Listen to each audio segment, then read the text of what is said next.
Do you ever feel like you just can't compete because your competitors have deeper pockets? Let's talk about it on today's Marketing Minute. I'm Tony Wright, and this is brought to you by Texas CMO.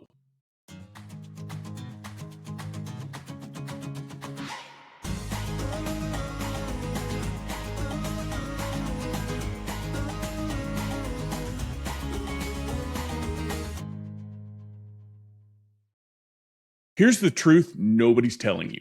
The size of your budget isn't your biggest advantage anymore. It's how you use what you've got.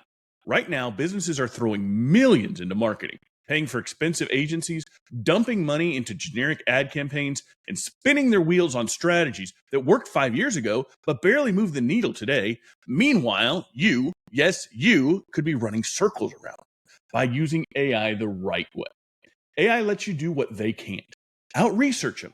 Get insights about your customers in seconds that they're still waiting weeks for. Out-create them. Generate blog posts, videos, and social content before their team even opens a Google Doc.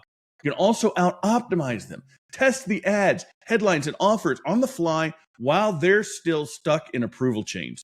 Out-close them with automatic lead scoring so your sales team talks to the right prospects first before your competitor even knows those leads exist. Every dollar you spend with AI on your side works harder, smarter, and faster. Your competitors might have more money, but they're slower, heavier, and stuck in the old way of doing things. You have the advantage if you're willing to use it. So here's the question. Are you going to keep waiting for a bigger budget, or are you going to start using AI to play smarter? Starting right now. The choice is yours. I'm Tony Wright, and this has been your Marketing Minute brought to you by Texas CMO.